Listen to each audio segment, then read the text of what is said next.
All right, guys, welcome back to part 2 with Brian Weissman, a Q&A for Old School Magic. All right, Brian, thanks again for joining us. So, you're welcome. We got some great questions from all you guys. Let's do some more questions.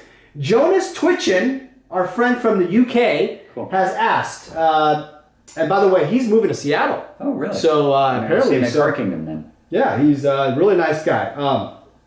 He runs a tournament there, kind of get together, the COP Con, which is, COP, Circle of Protection Con. And I joined them in London. They had like 38 people. Really? It was really fun during GP London. But his question is there a reason why Brian and other former pros have begun to re-engage with Magic more publicly? Is it related to old school? That's a really good question, actually. I think that I stopped playing Magic professionally back in, the last tournament I actually played in was the tournament that was accompanied, it was 2 days before the September 11th attacks, just coincidentally, and it was in New York City at Madison Square Garden. It was a team pro tour, but the last individual pro tour I played in was in 1999. It was kind of the very tail end of my career. And while I didn't play the game professionally anymore, or really particularly seriously, I've always maintained a closeness to it. I've read tournament reports. Certainly I've followed and cared about new sets when they come out. I have lunch with Mark Rosewater from time to time and talk to him about design. And I've maintained a presence in the game for a while. But old school, Type 1 as it was known back in the day, or just Magic, was always my kind of original passion. I never was in a position in my life where I had to sell any of my cards. So I always had my old original kind of vintage collection sitting around. And I actually, in an unrelated way, started engaging with the community more through a YouTube channel devoted to producing content of online games of Magic Online that I was playing in Commander format, which I started about 3.5 or 4 years ago. And the community reception there was really positive. I had a lot of feedback from people that really enjoyed not only my actual commentary about the games and my thought process, but also the history that was attached to that. And it was just by pure coincidence that the old school format actually happened to have kind of arisen in that span of time. In fact, I think the first time I heard about it as an official format was at US, or I guess it was Worlds, right around the time of Worlds in 2015, right after Randy had won some big, I guess it was an inaugural event for maybe in the United States in the format. Mm-hmm. Maybe it was the first Eternal Central weekend format, or maybe not. I think he only actually may have had one script mine in the version of his deck, so it may have been the other rule set. But anyway, he had basically he built his own version of the deck, a factory-based version that had Abyss instead of Moat and so on, and it won this big tournament. So everybody was talking about that at PAX, and I perked up and said, "Whoa, this old format, people actually want to play this format that harkens back to the day," and so that's why it was very, very interesting to me. It was an opportunity for me to revisit the deck, revisit that era, and of course use my skill set that I spent so many thousands of hours cultivating. It hasn't atrophied in the sense that it's applicable to all types of Magic, but even in Commander and the decks that I play in that and stuff, the way that those decks play out is very different from the way that the old school games play out. There's a very distinct way, especially when control decks engage with each other in old school, that's very unique to that format. I'm sure I'll get into that in later videos about how you go about just the way that there's so much attention paid to just sort of posturing and building a presence in the game and being very careful with how you measure your threats and your answers. And anyway, as far as other people engaging in the format too, I think that the player base has aged, especially among the old school players from my era. People have gotten older and either they had those cards before and sold them, or they've gained the ability to. Yeah, you can hear my son yelling in the background. Guys, yeah, if you guys hear him, his son's, yeah. I'll have to. All right. Well, guys, hold that thought. Hold that thought. We'll just go. Yeah, it's gonna go. It's fine. You can just pause it. So no, I'll talk. What? Hey, what's up? Go narrate. All right. So look. Okay. So since Brian has to talk, Brian has a really nice son who's gonna learn how to play the deck one day. But I just want to talk about Brian real quick. Here's what I've learned, guys. Secret stuff. Talk behind Brian's back. All right. Number one. In order to beat Brian in Magic, I've come to reality, is we need to band together. And there's only two ways. Either forceful action by any means possible. 2, we take some of his cards and we just put some random cards. You know, like Spitting Slug, Argivian Archaeologist, really great card, by the way. And we just put some random cards in his deck. And I think we have an opportunity to win. What do you guys think? If you guys ever go to an old school event, if you guys ever get a chance to play against Brian, please, let's band together and distract him. And let's figure out a way where we can figure out how to change up his deck. All right, so as Brian is still tending to his son, I do want to mention the next show we're going to is Grand Prix Las Vegas 2018. For those of you who are on the fence of going, please, this is and I'm not selling you here. I'm not paid by Channel Fireball.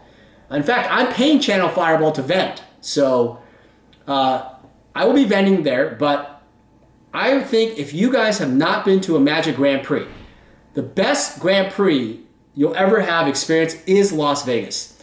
Number one, Las Vegas is a great city because there's a lot of entertainment. It doesn't matter if you like to drink, gamble, whatever, right? You're single, whatever. It's a great place. Number two, they have great shows, great food. I will tell you guys that the food sometimes is a little choppy. It's kind of expensive, but overall, the food, the entertainment, it's excellent. The buffets are amazing.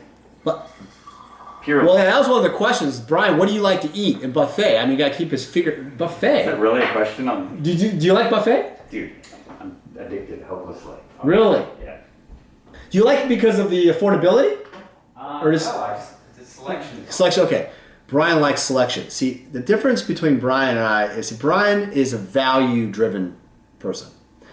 What I've learned about Brian in the short amount of time of getting to know him as a friend is people value different things. And Brian really values, it's not about the money in terms of, like, he doesn't see it as, okay, you know how people buy like a really expensive steak and that must be a good steak. I think Brian is the type of guy that likes to see gets to like, it's the selection, it's the value of the experience that results into Brian's decision making for eating.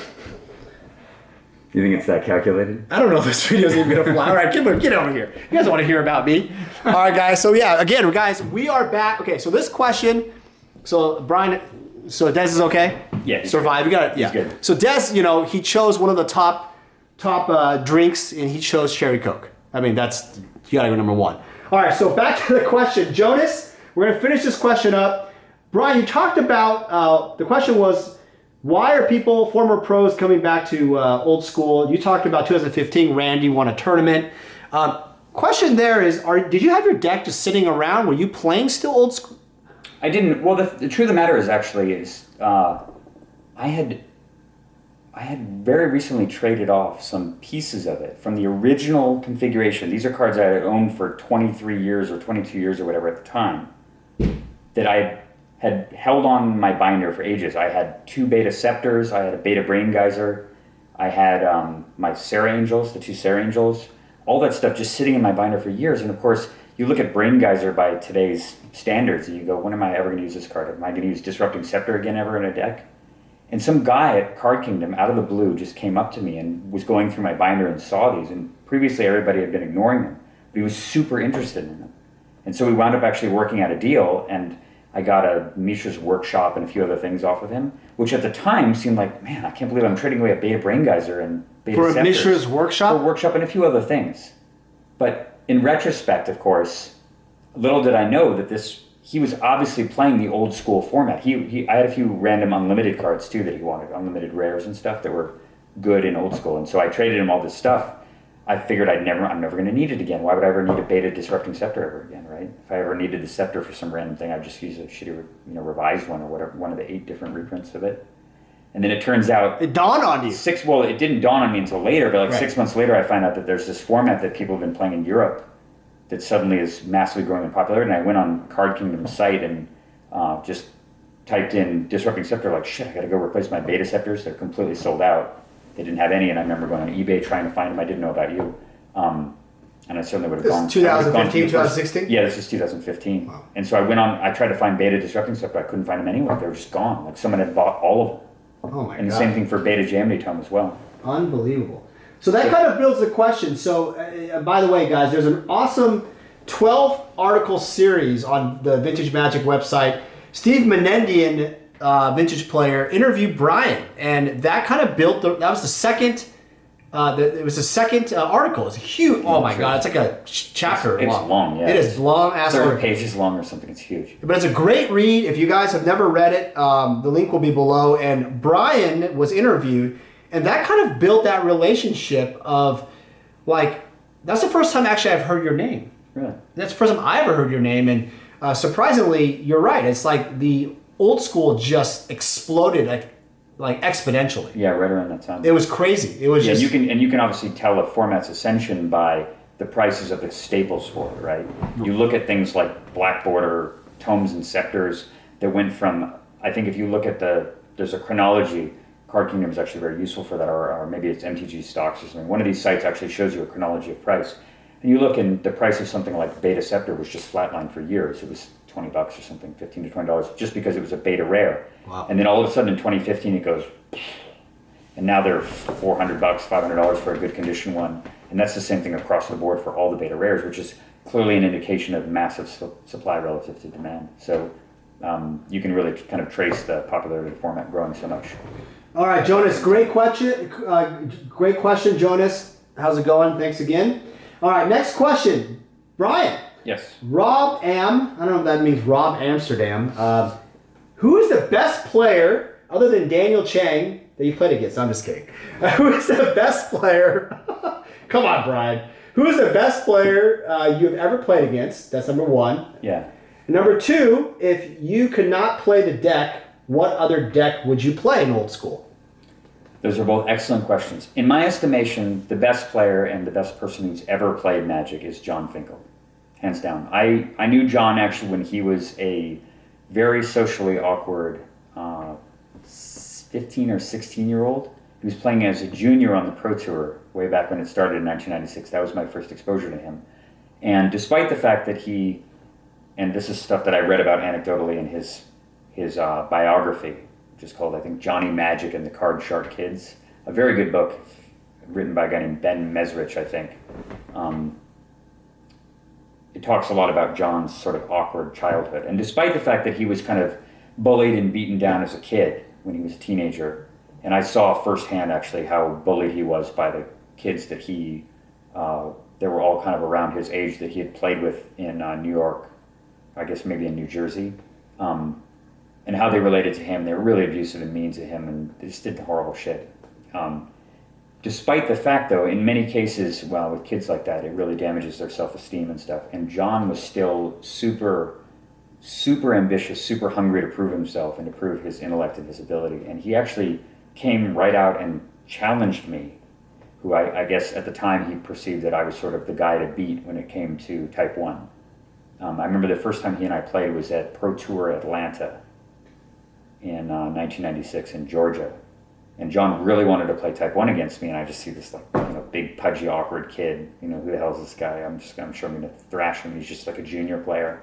And he was playing a control deck with Hymn to Torak in it, main deck hymns, which I completely derided as a strategy because I felt like, how can you support a card that costs double black? But he was running 4 Underground Seas and running less red and I think a little bit less white. And his deck was fucking hard to beat. And it wasn't just that it was hard to beat him, but he was John Finkel. Even at 16, he was still a phenomenal player, and he only got better.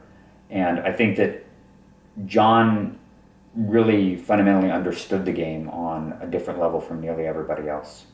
Just his ability to just process a board state and read his opponent's hand and do all the things that really mattered as a player. He was one of a very small handful of players who I felt was at least an even match against me and would feel intimidated by to play against. Not that I didn't feel like, I can't beat him or anything like that. I never had that impression really with anybody, But John was clearly on the next level from the other people that I played in that era. And many people, I played against all of, many, many people who are considered household names, even by today's standards. And for the most part, I never felt that any of them really brought anything particularly special to the table other than just being very competent, solid players. And John was a real exception to that. So there was a second part to the question. Second question was, if you could play another deck other than the deck, what would it be? Well, the truth of the matter is I think my favorite card in Magic is Mana Drain, which of course goes hand in hand with my enjoyment of playing the deck and type 1 control decks. But my second favorite card in the game is Necropotence, which is sort of bespeaks a love of mono black as a strategy. So it's hard to justify playing mono black in old school format because you lack a card drawing engine. You have a lot of disruption, especially once you introduce Fallen Empires and you have hymns, but the deck is missing a card drawing engine. As soon as Ice Age gets introduced to any format and Necro becomes a card, I would happily play mono black decks all day long. I love mono black. I won California regionals with a black mono black deck. I played in multiple Pro Tour qualifiers and won and finished top 2 in a bunch of them with mono black, and just did really, really well with it. It's a style that I really love and understand. So I think it's probably mono black. If I can't play with blue and Mana Drain, I'll play with mono black all day long. Mono black. Yeah. Great question, Rob. All right, guys, we're going to cut it off here. Sorry about the delay on this video or interruption. I know you guys didn't want to hear me talk, but again, I told you guys some secrets. The only way to beat Brian Weissman is what I said in the video. That's all I got to say about that. Brian will watch it and probably chuckle a little bit. All right, guys. Just draw ancestral in your opening hand every game. It'll be fine. And well, I tend to do that. I find ways to do that. You do. All right. Part 3 is coming up next, guys. Thanks again. All right.